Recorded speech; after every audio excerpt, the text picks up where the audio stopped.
Assalamualaikum warahmatullahi wabarakatuh. Nama saya Dwi Jayanti dari Prodi MPI. Di sini saya akan membawakan makalah yang telah saya susun dengan judul Pancasila pada era Orde Lama, Pancasila pada era Orde Baru, Pancasila pada era Reformasi. Kita langsung aja pada pembahasannya. Yang pertama yaitu Pancasila pada era Orde Lama.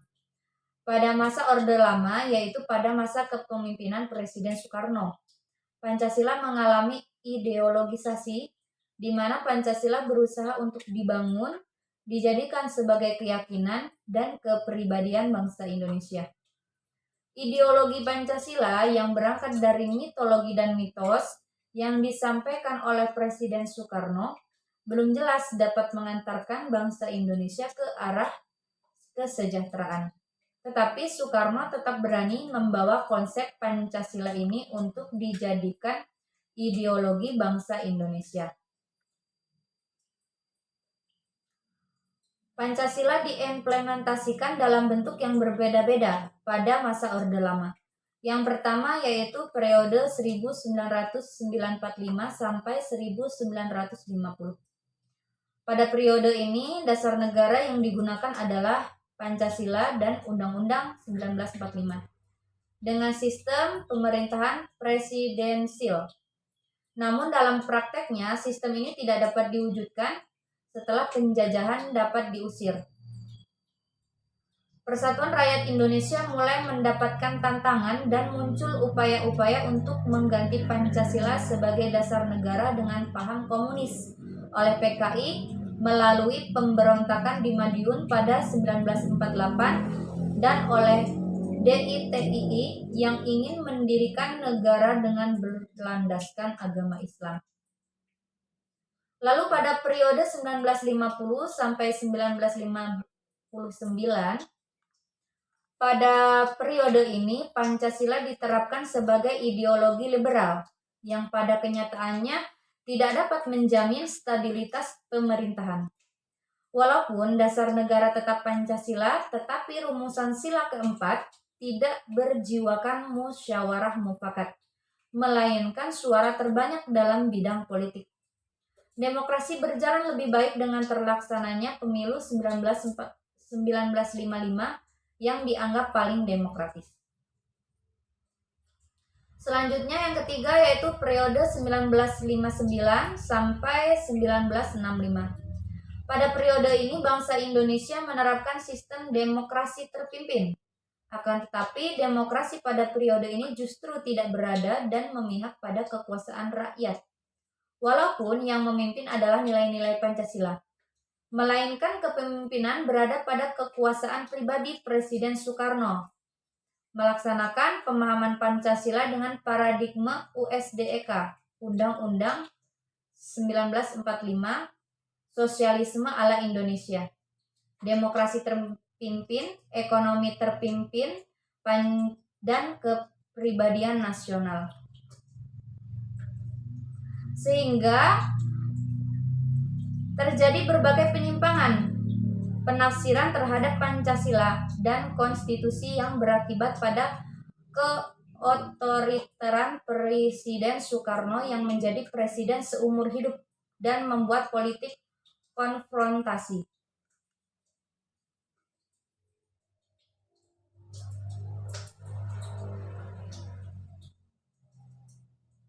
Hal ini dibuktikan dengan kemerosotan moral sebagian masyarakat yang sudah tidak mengimplementasikan nilai-nilai Pancasila dan berusaha untuk menggantikan Pancasila dengan ideologi serta terjadi masalah ideologi lain serta terjadi masalah-masalah yang memprihatinkan seperti kudeta PKI dan kondisi ekonomi yang semakin merosot.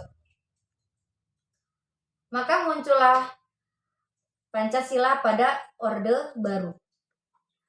Pada masa Orde Baru, pemerintahan ingin melaksanakan Pancasila dalam Undang-Undang 1945 secara murni dan konsekuen sebagai kritik terhadap Orde Lama yang menyimpang dari Pancasila melalui program P4, Pedoman, Penghayatan, dan Pengamalan Pancasila atau Eka Prasetya Pancakarsa.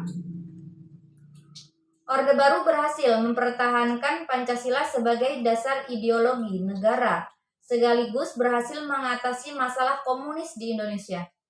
Akan tetapi tidak sebanding dengan implementasi dan aplikasinya yang buruk. Beberapa tahun kemudian, kebijakan-kebijakan yang dikeluarkan ternyata sudah tidak sesuai dengan jiwa dan nilai-nilai Pancasila.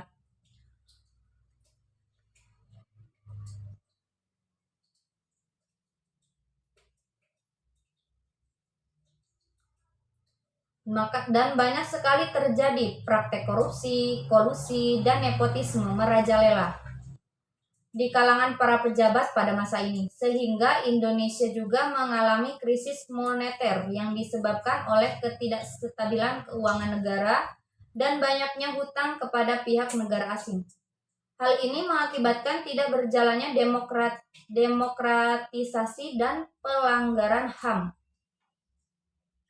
yang dilakukan oleh aparat pemerintah atau negara yang mulai terjadi di mana-mana. Lalu yang terakhir muncullah Pancasila pada era reformasi. Reformasi yang belum berlangsung dengan baik, Pancasila yang belum difungsikan secara maksimal sebagaimana mestinya, dan banyak masyarakat yang belum memahami makna Pancasila sesungguhnya membuat eksistensi Pancasila masih banyak dimaknai sebagai konsep politik yang substansinya belum mampu diwujudkan secara real. Pada era reformasi, Pancasila bertindak sebagai reinterpretasi atau Pancasila harus selalu diinterpretasikan kembali sesuai dengan perkembangan zaman dan harus relevan dan kontekstual serta harus sinkron atau sesuai dengan kenyataan pada zaman saat itu. Berbagai perubahan pun dilakukan untuk memperbaiki sendi-sendi kehidupan bangsa dan bernegara di bawah ideologi Pancasila. Namun, faktanya masih banyak masalah sosial ekonomi yang belum terjawab. Perdebatan mengenai relevan atau tidaknya Pancasila dijadikan sebagai ideologi masih kerap terjadi saat ini. Tantangan-tantangan pada masa reformasi dan mempertahankan ideologi Pancasila adalah KKN yang merupakan masalah-masalah yang sangat besar dan sulit untuk dituntaskan pada masa ini. Korupsi sudah merajalela. Selain KKN, globalisasi menjadi racun bagi bangsa Indonesia. Semakin lama ideologi Pancasila akan tergerus oleh ideologi liberal dan kapitalis. Jadi kesimpulannya, Pancasila diimplementasikan dalam bentuk yang berbeda-beda pada masa Orde Lama, yakni yang pertama pada periode 1945 sampai 1950, yang kedua pada periode 1950 sampai 1959, dan yang terakhir atau yang ketiga periode 1959 sampai 1965. Lalu, Pancasila pada masa Orde Baru, Pancasila diimplementasikan dalam sistem demokrasi, terpimpin dengan sistem pemerintahan presidensial. Dan yang ketiga, Pancasila pada masa reformasi diimplementasikan dalam sistem demokrasi, Pancasila dengan sistem pemerintahan presidensial. Mungkin cukup itu saja penyampaian dari saya. Jika banyak kekurangan dan kesalahan dalam penyampaiannya, saya mohon maaf dan kritik sarannya saya terima. Terima kasih. Wabillahi taufiq wal hidayah. Wassalamualaikum warahmatullahi wabarakatuh.